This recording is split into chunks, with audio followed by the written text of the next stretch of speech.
Hello, how's everybody? Hi. Hi, how are you? So we are back, Patricia and Winnie. And you guys know now, you've been following my journey. In fact, I've been getting a lot of questions on Instagram on my journey. And last week we posted something about my practice. I was supposed to go back and practice some pieces, not pieces, some bars on Allegro, the fourth movement from Sonata, for my exam piece. And there was a specific bar I was supposed to study, which was bar 33, all the way to, in fact, up to 40, no, 40, 45. 45. So my homework, by the way, was to go and memorize, which I did. So during rehearsals today, Winnie introduced the metronome, and somehow it feels like I've never practiced this piece before. That passage, those 1, 2, 3, they're just like 10, 15. It feels like she has a gun on her head.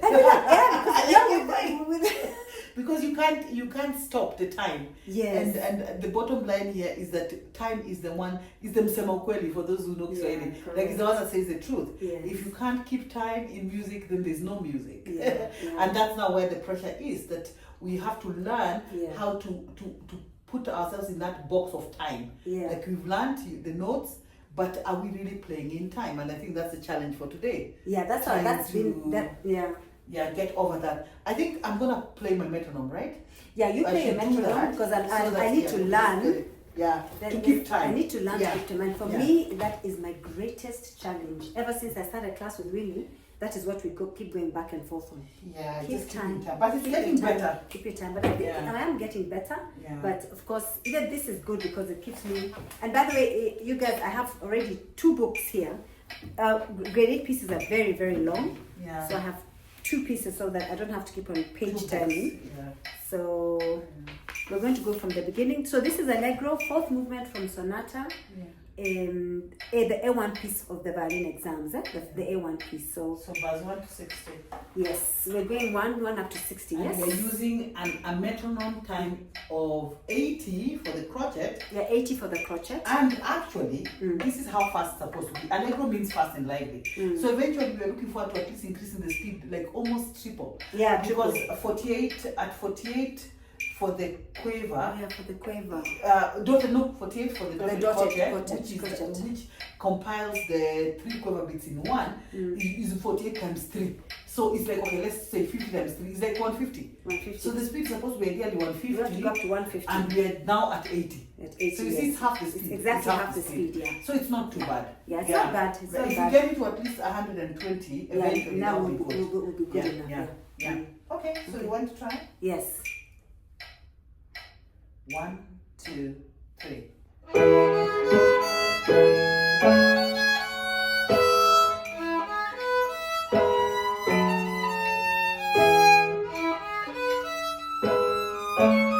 Don't rush the wrong notes.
analyze Yeah. it.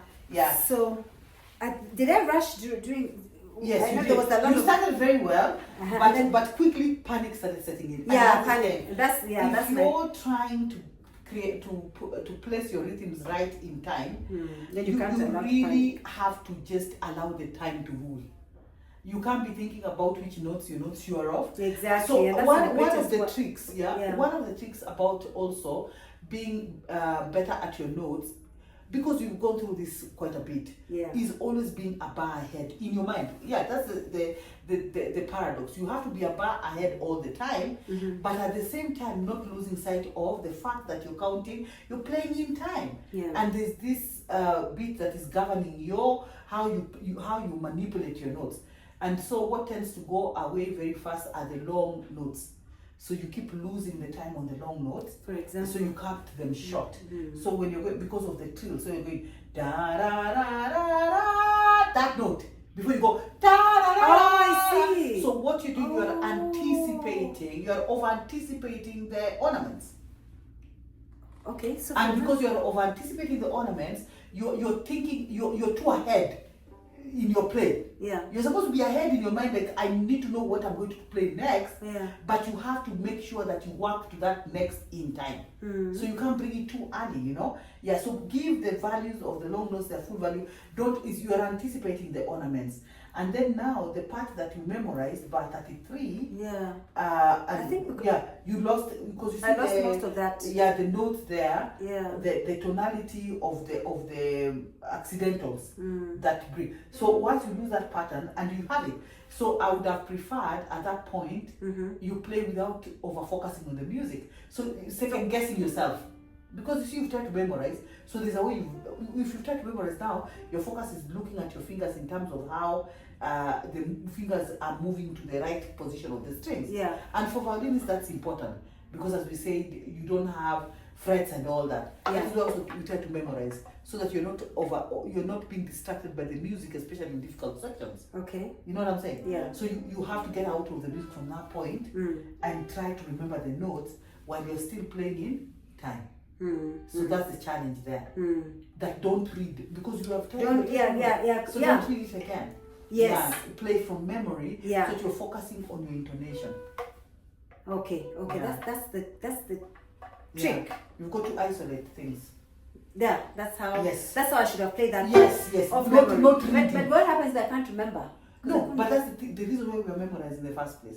So which means we still need to go to the drawing I need board. to go back and But sometimes memorizing also comes with knowing what you're playing. Like you see, just knowing that that's an F sharp minor chord or a B major chord. Oh yeah, by the way, yes. Write notes in your music like what is that? Yeah, Like, what chord is it? Yeah, name the chord. Name the chord. Yeah, because you see this one B30. But 33 is F sharp major. That's F sharp major. And then the next bar is an inversion of a diminished. Diminished. Yeah, it's an A sharp diminished chord. That's by 34. So every interval, so that's the thing. Yeah, Because I need to understand the diminished. A diminished is a minor third, 2 minor thirds. That makes a diminished chord. That's right. So the same distance between the two notes. Yeah, it's just that it's an inversion. Yeah. So it's expanded, but it's the same. And so it starts as a diminished. Okay, and then this bar has more like what you can call a polychord. Because it starts as a diminished, but the end of it, the second half is that F sharp that you started with. You remember in bar 33? Yes. It was F sharp. So F sharp. it's an F sharp interlaced with that diminished. In other words, you can also call it an F sharp major 7th.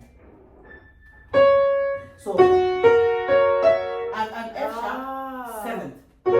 This is not bar 34. Yes, bar 34. That's why. Yeah, it's 2 chords slapped into one to make an F sharp. So it's actually previously but I like to isolate it so that you can hear the sound. Da, da, da. You see that sound? It's a diminished sound. Yes. But when you add it to the other The note, last note, it's yes. an F sharp. Yeah, 7. F sharp 7. Yeah, an F sharp 7. So F sharp major chord, F sharp 7, and then which resolves to B major. Like it's a typical progression. Yeah. Yeah, you know, So once I can hear it in my head. Because the new key, you see there's a modulation happening. We started the piece in E major. Yeah, and at that point, the tonic, we have an F sharp major chord because it's introducing that A sharp, which is a chromatic note in E. But it's bringing the music to a new key called B major, which is the dominant of E major. Yeah, the dominant. So that is why that F sharp and the seventh of it is so critical in creating that new tonality. So your ear also has to appreciate that. That is why you have that. Into, so that's your new tonality. You started here, and now we're here. So the dominant chord becomes the new tonic. Yeah. So that's what is happening in this area. These are modulation. Yeah. So the new tonic tonic didn't actually even start there. That's actually the point of rest. It actually started in bar 27, 28, 29, 30, where the A sharp was introduced. Yeah, that's when it starts, eh? Yeah. And then so just playing around with that A sharp on the new dominant into the new tonic, which is B major. Then now reinforcing it more. Yeah, so that now it resolves. Now it goes into the tonic. Not yet. Just a bit of a delay so that you just expand the idea. Now here. You see that? That's the tonic. Perfect cadence. Going now to that's a the solid tonic. perfect cadence in B major. Solid. Yeah, and the modulation, you see how far it has traveled. Yeah, it has gone from round. 30 up to bar 40. Up to and 40. Then up to 40. Then from there, the music goes back to the E major again from bar 45. From bar 45. It goes back to the home key. Until it comes back here to bar 45.